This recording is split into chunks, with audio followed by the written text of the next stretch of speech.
Paris had always been Meghan Markle's stage, the city she saw as both a test and an opportunity. After years of fluctuating public favor, from royal adoration to relentless criticism, this was her chance to rewrite the story. She had spent months strategizing, and every move was calculated. This wasn't merely about attending a fashion show. It was about reclaiming a lost narrative, proving she still had cultural power beyond the palace gates and public controversies. The Balenciaga show was chosen deliberately, a symbol of high art, elite taste, and risk-taking fashion.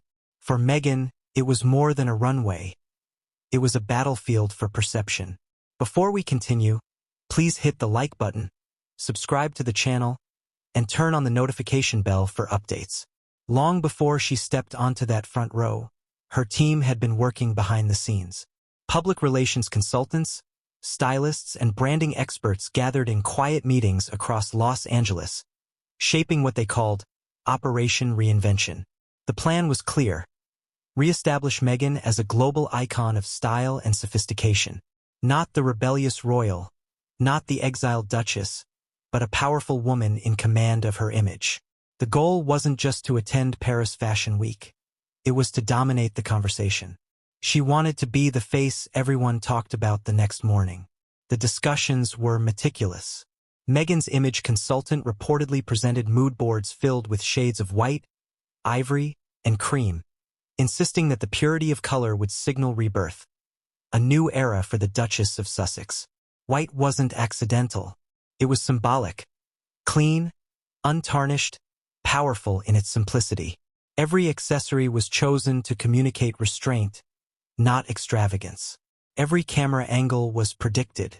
Meghan knew the narrative she wanted, that of a woman emerging above the noise, serene and untouchable. But there was another layer beneath the fashion strategy, the psychological one. Meghan understood that power in the modern world isn't about titles or palaces. It's about visibility and who controls it. Paris Fashion Week, especially Balenciaga's show, was the ideal arena. It attracted not just the fashion elite but the editors who dictated trends, the photographers who defined beauty, and the influencers who could amplify her presence to millions within seconds. For someone who had been portrayed as distant and out of touch, Meghan saw this as her chance to reconnect through style, a universal language she once wielded effortlessly. Her reemergence wasn't spontaneous. In the months leading up to Paris, Meghan had begun to carefully reintroduce herself to the media circuit. Subtle social appearances, curated photo opportunities, and small fashion nods on social platforms hinted at a calculated comeback. Her team analyzed data on which public appearances had generated the most positive sentiment in the past, and one pattern kept resurfacing. Fashion-related coverage tended to be softer, more complimentary, less politicized. It was her safest battlefield, so she leaned into it. The idea was to remind the public of the Meghan who had once been admired for her impeccable taste, the same woman who had been praised for her sleek Givenchy wedding gown and her minimalist, confident wardrobe during royal tours. Her advisors believed the public had grown tired of controversy. Fashion could soften her edges again. A single stunning image could overshadow months of criticism. All she needed was one headline, one nod of approval from the world's style authorities. And so, as Paris prepared for its biggest week of the year, Meghan prepared for her return with the intensity of a seasoned performer.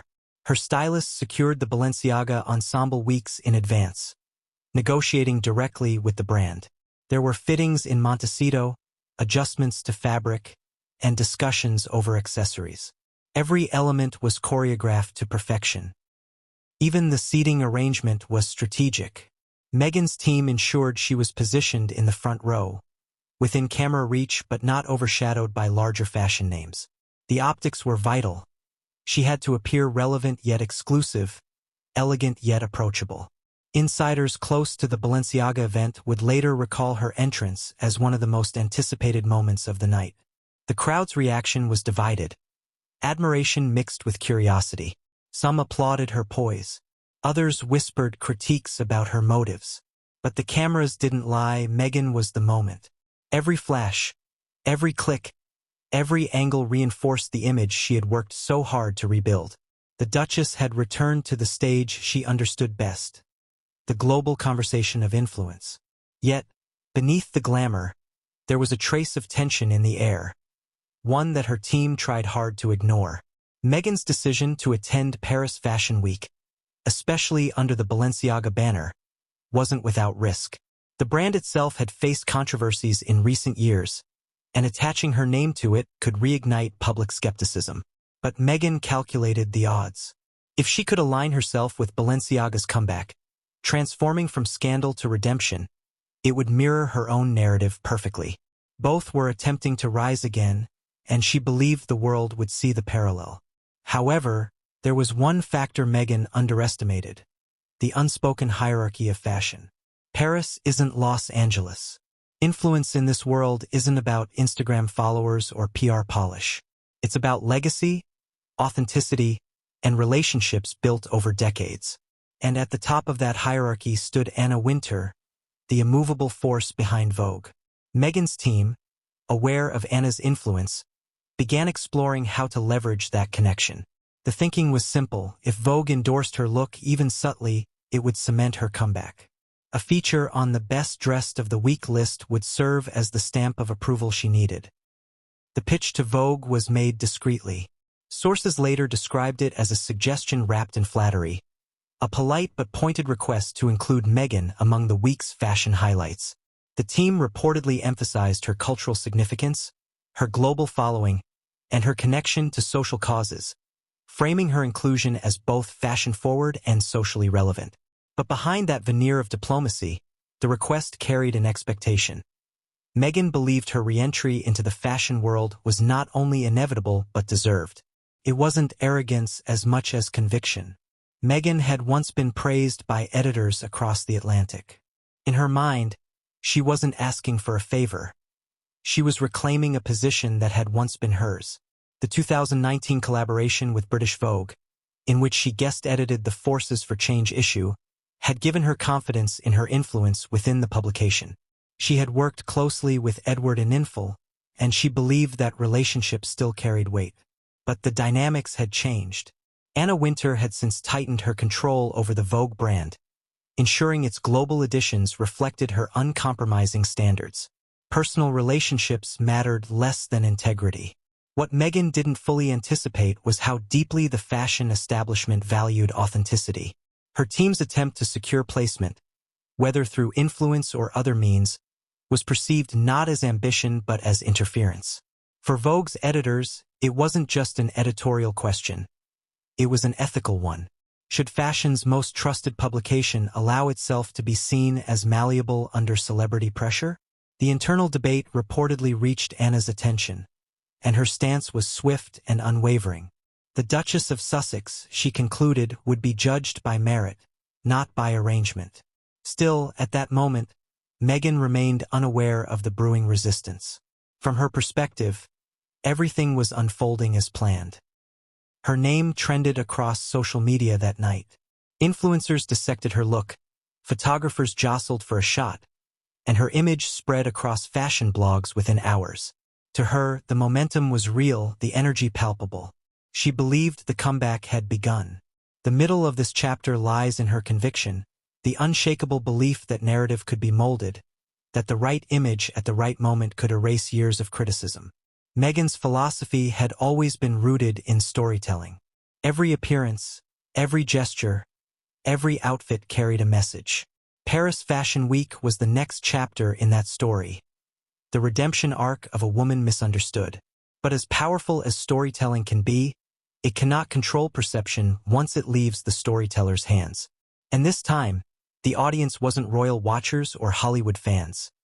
It was the fashion elite, a world less forgiving, less sentimental, and immune to charm. As the Balenciaga show ended and the night unfolded into glittering afterparties, Meghan's team celebrated privately. They believed they had achieved what they came for: visibility, relevance, and global conversation. But unseen forces were already shaping the narrative in a different direction.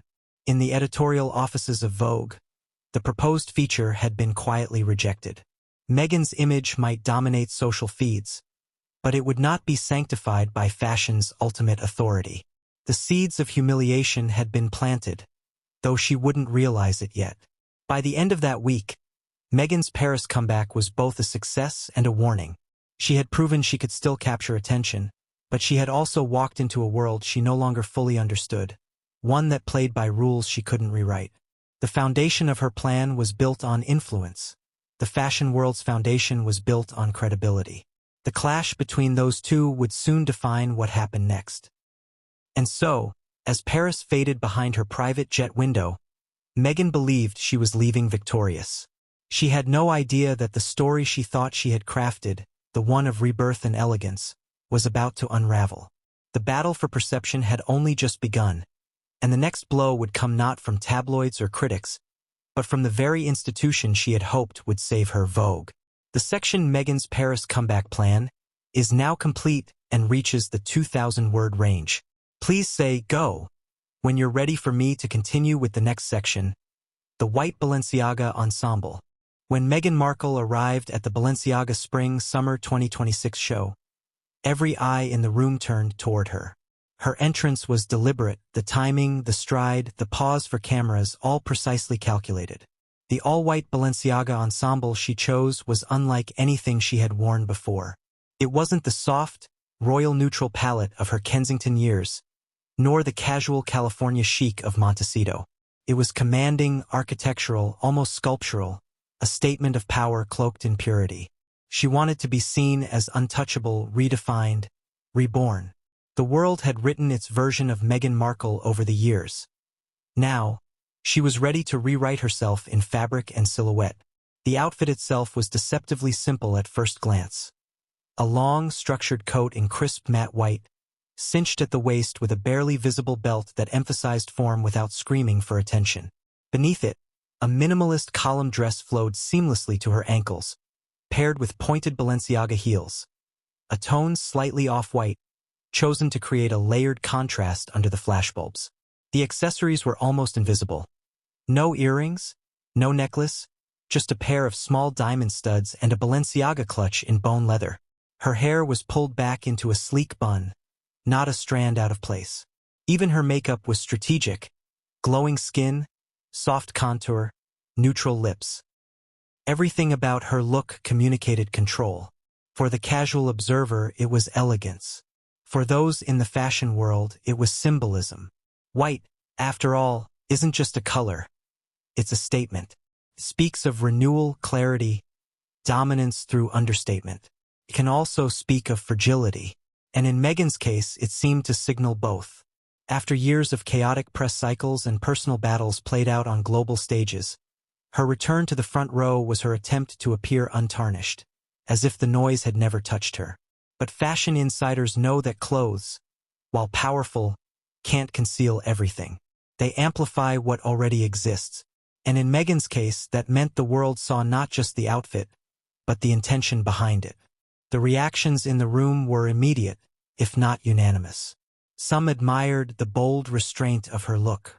Others whispered that it felt forced, too calculated, too deliberate, too eager to impress. One editor was overheard saying it felt more like a campaign than an outfit. A well-known stylist, standing a few rows behind, murmured to a colleague, "She's dressed for approval, not for expression." It was a sharp observation, one that captured the tension between Meghan's desire for recognition and her fear of misstep. Every angle of her look seemed designed to communicate the message. She belonged in this world, and she would not be ignored. The problem was that fashion doesn't reward perfection. It rewards authenticity. Balenciaga's show that season was about disruption, reimagining beauty through imperfection, breaking silhouettes, bending traditional forms. The audience expected chaos, asymmetry, rebellion. Meghan, on the other hand, arrived in absolute order. In her quest to appear flawless, she missed the pulse of the moment. What she saw as timeless, critics saw as disconnected. The look, though immaculate, didn't align with the mood of the show. It was as if she had come to a revolution dressed for a coronation. Still, Meghan's team believed the strategy was working. Within minutes of her arrival, fashion blogs and celebrity news outlets were posting headlines: "Meghan Markle returns to Paris in radiant white, The Duchess stuns in Balenciaga elegance, royal minimalism redefined. Her photos dominated search feeds, appearing alongside top models and A-list stars. For a few hours, the plan seemed to be unfolding perfectly. Her visibility was back, her image rehabilitated. Even casual observers online commented that Meghan looked regal again. But among the editorial elite, the reception was far colder. Inside Vogue's fashion review office, images from Paris were streaming in real time. Dozens of editors analyzed the arrivals, assessing who would make the best dressed of the week shortlist. The criteria were simple: creativity, confidence, and alignment with the spirit of Fashion Week. Meghan's look was noticed, discussed, and ultimately set aside. One editor reportedly commented, "It's beautiful, but it's not the moment." Another added, "It's trying too hard to be something it's not." The decision was quiet, unremarkable at the time. Just another name in the stack of hundreds who didn't make the cut. No one in that room could have imagined that decision would later spiral into one of the week's most talked about controversies. To understand why Meghan's choice failed to resonate, it helps to understand the psychology of style within elite circles. Fashion, especially in Paris, operates as a form of coded language. Every garment carries meaning.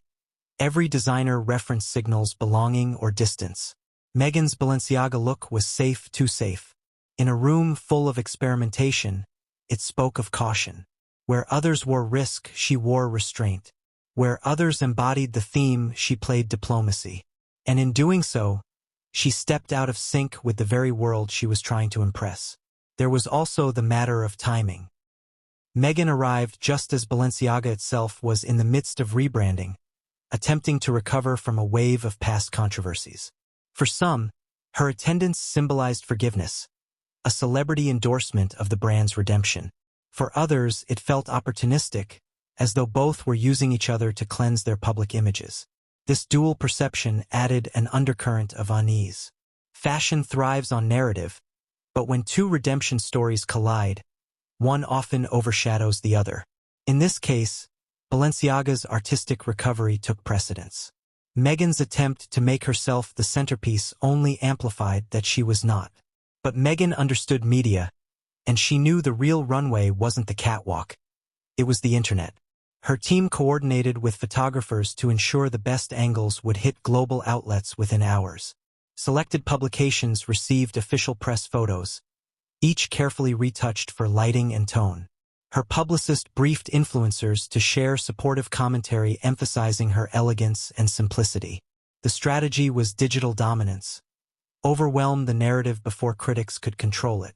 And for a fleeting moment, it worked. The morning after the show, social media was awash with praise. She was trending again, exactly as planned. However, beneath that surface-level success, cracks began to appear.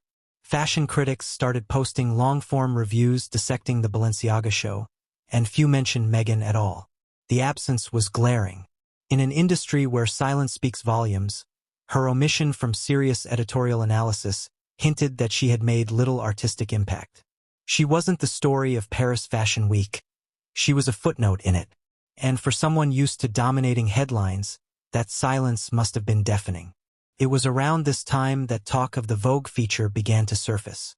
Meghan's camp believed that inclusion in Vogue's weekly best-dressed list would be the final step in cementing her comeback. The conversation between her PR representatives and Vogue's editorial team was framed as collaborative, a mutual benefit between celebrity and publication. But within the fashion establishment, even the whisper of paid influence carries danger. The suggestion alone was enough to make editors uneasy. If Vogue appeared to be catering to celebrity pressure, its authority would weaken. And so, the decision to reject the proposal was made quietly, firmly, without room for negotiation. Meanwhile, Meghan continued her post-show appearances, unaware that her most important ally in the fashion hierarchy had already turned away. Her dinner that evening at L'Avenue was covered by tabloids as if it were an extension of the runway itself. The Duchess of Style dines in Paris. Yet behind the headlines, an invisible wall had formed between her and the industry tastemakers she needed most. She was popular with the public, but peripheral to the insiders. And in fashion, that difference is everything. The irony is that Meghan's look by itself was objectively elegant. The tailoring was flawless, the color immaculate, the posture regal. But fashion isn't mathematics. It isn't about perfection. It's about emotion. A great outfit doesn't just look right. It feels alive. Meghan's didn't. It was missing something intangible, spontaneity, risk, a sense of personal joy. Those who saw her up close described her as radiant but tense, composed but distant. Her smile, though practiced, seemed rehearsed. The audience could feel the calculation, and in fashion, calculation is fatal. It strips away magic, leaving only performance. As news of the rejected proposal began leaking through industry channels, the tone of discussion shifted. Fashion insiders began gossiping that Meghan's team had overplayed their hand. One columnist described it as the moment the Duchess misunderstood the difference between influence and authority. Social media chatter hinted at a brewing fallout. Bloggers began picking up the narrative, suggesting that Meghan's request had been trashed by Anna Wintour herself. A claim neither side confirmed nor denied. But the absence of denial was enough. The silence from Vogue gave the rumors credibility. Meanwhile, Meghan's team tried to maintain composure. Publicly, they continued to project confidence. Privately, frustration grew. They had planned for the Vogue feature as the climax of her Fashion Week narrative, the headline that would tie everything together. Without it, the campaign felt incomplete. Worse, Vogue's omission created a vacuum, one quickly filled by critics. When the Best Dressed of the Week feature was finally published, Meghan's name was nowhere near the top. She wasn't highlighted in the main lineup. Instead, she appeared buried among lesser-known attendees, receiving the lowest audience vote. The irony was cruel. The very publication she sought validation from had not only dismissed her, but allowed public opinion to seal the embarrassment. The impact was immediate. Within hours, the story spread across entertainment and fashion news outlets. Meghan Markle fails to impress Vogue readers. Duchess loses fashion poll despite Paris glamour. Even publications that had previously supported her began to analyze what went wrong. Commentators speculated that the rejection symbolized a broader industry fatigue with Meghan's curated image. The narrative shifted from admiration to skepticism almost overnight. Yet, in retrospect, the true significance of this moment lay not in the public reaction, but in what it revealed about power and perception. Meghan had tried to re-enter the world of elite fashion through the same strategy that once elevated her: control, calculation, and narrative precision. But she had forgotten the one rule Anna Wintour never compromises on: authenticity. In fashion, perception is everything, but authenticity is the foundation. Without it, even the most meticulously crafted image collapses. The Vogue connection, once a symbol of Meghan's cultural ascendancy, had become a mirror reflecting her decline. The same institution that once celebrated her for changing the game now refused to play it her way. And in doing so, it reaffirmed a painful truth: influence without credibility is temporary. Anna Wintour didn't need to humiliate Meghan publicly. She simply reminded her, and the world, that real power never asks for recognition. It commands it. Behind the shimmering glamour of Paris Fashion Week, the true story began to unfold in quiet conversations, closed-door meetings, and encrypted email threads. Meghan Markle's pursuit of inclusion in Vogue's Best Dressed of the Week feature wasn't a spontaneous request. It was the culmination of weeks of preparation, persuasion, and precise orchestration. The strategy, according to several insiders familiar with the sequence of events, had a code name among her public relations circle: Project Vogue Revival. It was designed to be subtle, strategic, and above all foolproof. Yet in its execution, it revealed more about Meghan's understanding of influence and its limits than any public statement ever could. The idea was first proposed during a private strategy session held in Montecito a few weeks before Fashion Week began. Meghan sat at the head of a long oak table surrounded by her closest advisors: a veteran stylist, her PR director, a digital strategist, and 2 trusted assistants. The meeting began with optimism. Meghan's publicist, a man who had worked with multiple A-list celebrities, presented a slide deck outlining the steps needed to reintegrate Meghan into the global fashion conversation. The Vogue feature was the centerpiece of that plan. "We don't need another cover," he said, according to a person in the room. "All we need is one validation, one editorial nod that says Meghan is back." The logic was sound. A feature in Vogue's best-dressed list would be subtle yet significant, a public endorsement wrapped in aesthetic authority. Unlike interviews or sponsored appearances, it wouldn't feel forced. It would look organic, authentic, earned. And that, ironically, was exactly why it was so important to Meghan. After years of being accused of manipulating the media, she wanted to engineer a moment that appeared entirely unengineered. Her digital strategist laid out the plan in stages. Stage 1, elevate anticipation. Stage 2, execute the appearance flawlessly. Stage 3, reinforce the moment through media amplification. Stage 4, close the loop with Vogue. Every part of the process was designed to make the final result feel inevitable. The logic was clear. If the media was already abuzz with praise, Vogue would have no reason not to include her. They weren't asking for a favor, they told themselves. They were merely giving Vogue a story too big to ignore. But beneath the surface optimism, there was an undercurrent of pressure. Meghan was aware that her standing within elite circles had shifted since her royal departure. Hollywood still admired her, but the fashion establishment had grown cautious. She needed to rebuild trust, and that required more than a headline. It required an alliance, one that could only come from Vogue. That's when the idea of a more direct approach took shape. Her team debated how to make contact without crossing ethical boundaries. Someone suggested leveraging her previous connection with Edward in Infel. Another proposed going through a friend at Condé Nast. Meghan approved both approaches, confident that her existing relationships could smooth the process. In early March, a discreet outreach was made.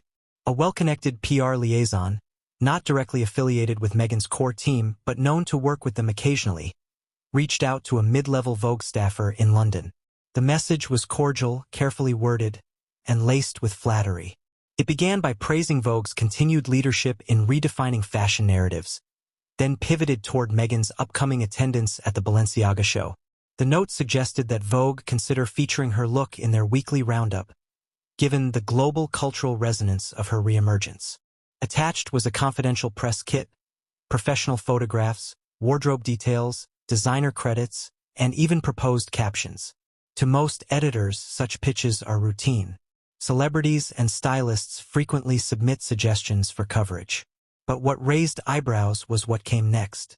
In a follow-up conversation, according to someone familiar with the exchange, the liaison mentioned that Meghan's foundation and business ventures were exploring strategic partnerships in media visibility, a phrase that, in Vogue's editorial context, signaled the possibility of financial engagement.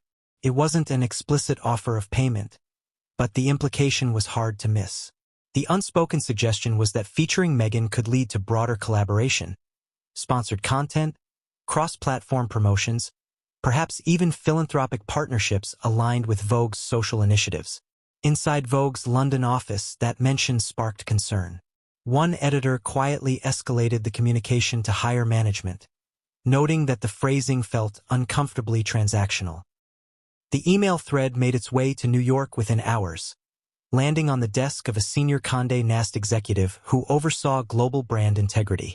In an industry increasingly under scrutiny for blurred lines between advertising and editorial, even the appearance of impropriety was dangerous.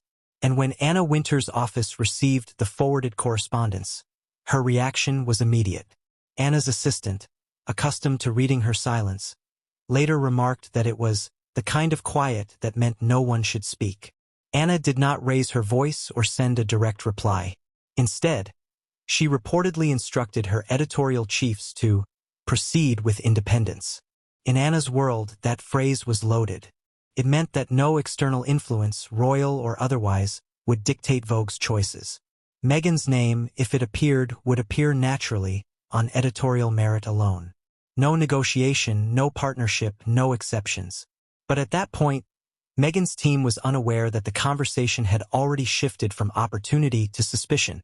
They continued operating under the assumption that Vogue was still considering the feature. Behind the scenes, her PR director prepared what they referred to as a mutual support memo, listing potential areas where Meghan and Vogue could collaborate in the future. The list included possibilities such as global women's empowerment panels, sustainability campaigns, and special digital projects highlighting diverse voices. All were respectable initiatives. But the timing, coming just as Fashion Week coverage was being finalized, made it appear like leverage. To Vogue's editors, it confirmed what they already suspected, that Meghan's outreach wasn't simply about recognition, it was about control. By the second week of March, whispers had reached the inner editorial circles in Paris. Staffers at several fashion houses began discussing rumors that Meghan's team was pushing for placement. Some dismissed it as standard PR chatter. Others found it troubling. In an environment that thrives on perception, even a hint of manipulation can damage reputations. And Vogue, ever protective of its legacy, refused to let that perception take root. The response from Anna's office was final. The directive sent to Vogue's digital team was concise. No preferential treatment, no external input. Meghan's appearance would be reviewed by the same criteria as every other celebrity that week: originality, relevance, and style innovation. A quiet internal note followed: editorial integrity must remain absolute. In a few lines, Anna had shut down any possibility of Meghan's influence altering the process. What happened next was the quiet unraveling of Meghan's strategy. When her team followed up days later, they received a polite but distant response from Vogue's public relations department. The tone was professional but devoid of enthusiasm. "Thank you for sharing these materials. Our team will review Fashion Week highlights in due course." The phrasing was deliberate, a corporate way of saying no without confrontation. That was the moment Meghan's advisors realized their plan might have failed. Inside her Montecito residence, frustration reportedly began to surface. Those close to her described her as both disappointed and incredulous. She didn't understand how Vogue could ignore her, one confidant later told a reporter. She believed she was still part of that circle, that they would never shut her out entirely. But Vogue's silence wasn't personal. It was procedural. Anna had simply drawn the line where many in Meghan's position assumed none existed. Meanwhile, the industry began to take notice. Quietly, fashion journalists started hinting at the existence of an unspoken tension between Meghan and Vogue. One anonymous source described it as a moral standoff, influence versus integrity.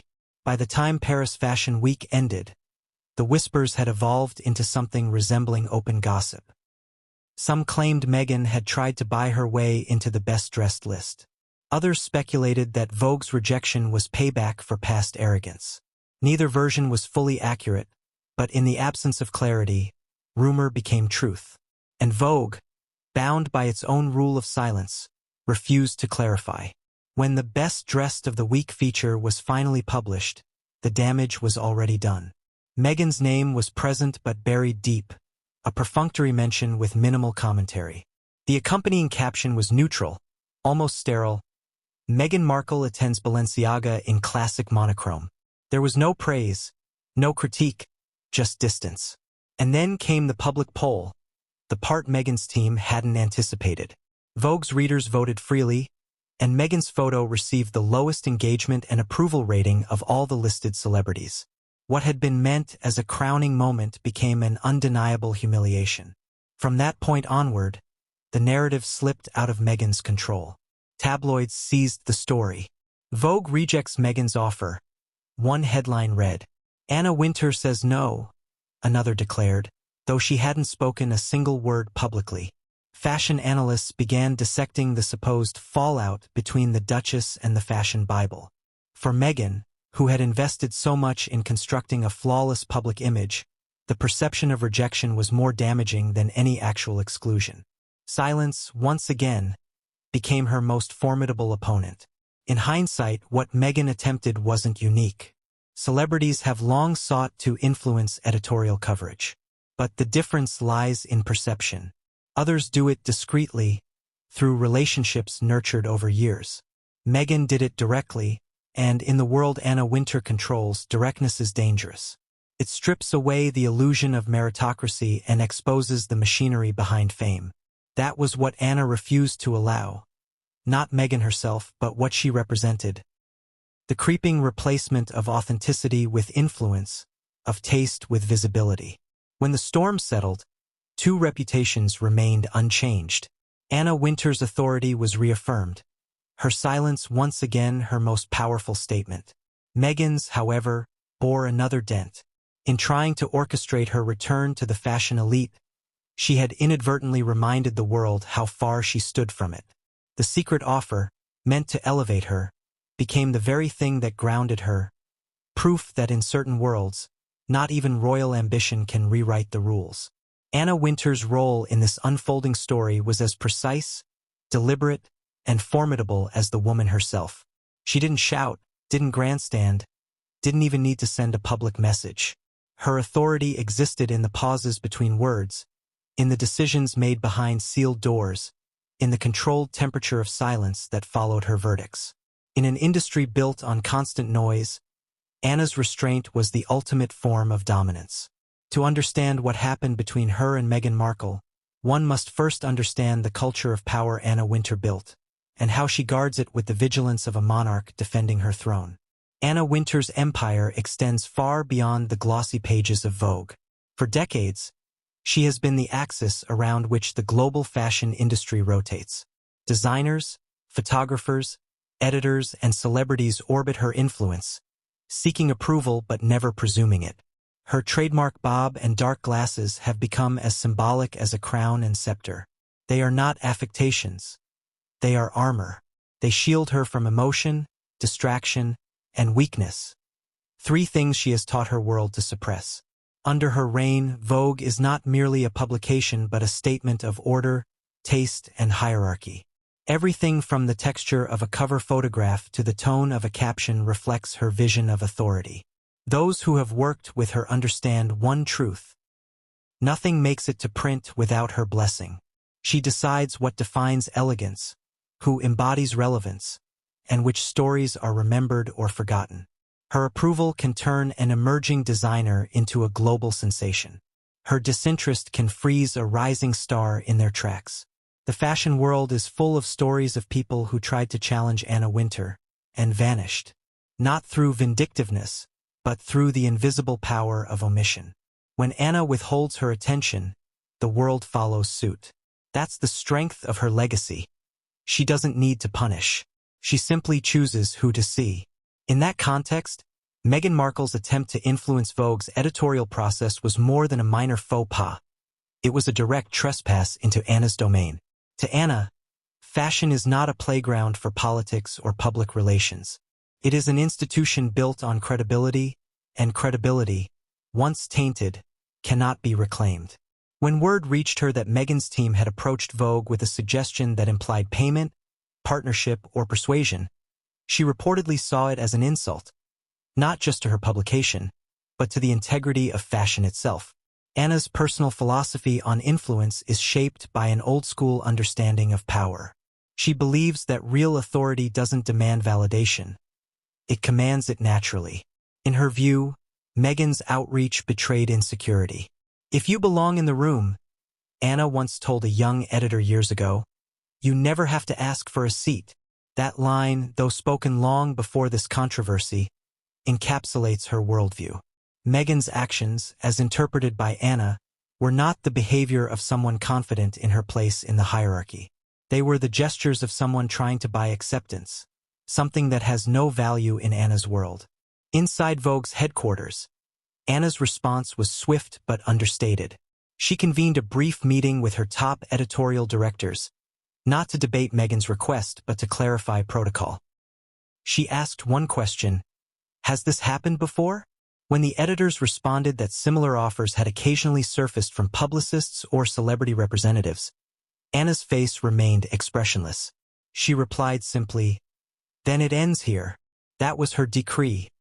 Vogue would not entertain external influence on editorial content, no matter who initiated it. Her decision wasn't just about Meghan. It was about reaffirming the sanctity of Vogue's judgment. The editors understood the weight of that instruction. In the fashion world, Anna's word is not merely advice. It's law. Within hours, internal communication guidelines were updated. Any outreach from celebrity teams seeking editorial placement or special mention would now be vetted through stricter compliance channels. What began as a quiet exchange between Meghan's team and a Vogue liaison had now escalated into a policy-level shift at one of the most powerful media institutions in the world. And it all stemmed from one woman's resolve to protect her brand from compromise. What makes Anna Wintour's power so enduring is her ability to remain detached from sentiment. To her, every decision is transactional, rooted in maintaining the hierarchy that sustains Vogue's influence. Where others see people, she sees patterns. Where others see personal narratives, she sees cultural trends. Meghan's story, no matter how dramatic or well-intentioned, was just another data point in the larger system of power and perception Anna governs. She didn't reject Meghan out of spite. She rejected the idea that Vogue could be swayed. That distinction is critical. In Anna's world, the institution must always outshine the individual. By the end of the week, Anna had moved on to other matters. New cover concepts, upcoming events, and the Met Gala preparations occupied her time. But the impact of her decision lingered. Her refusal had reaffirmed her authority in an age when institutions are constantly tested by celebrity power. It reminded the world that while fame can buy access, it cannot buy influence. And it taught Meghan Markle a lesson that even royalty finds difficult to accept. In the kingdom of fashion, there is only one queen, and her name is Anna Wintour. In the months that followed, analysts would look back on this moment as symbolic. It wasn't about a list or a dress or a missed feature. It was about power, who has it, how it's used, and what happens when it's challenged. Anna Wintour didn't have to utter a word or send a memo. Her silence was the statement, her decision the verdict. The world of fashion heard it clearly. Vogue's gate remains closed to anyone who tries to pick the lock.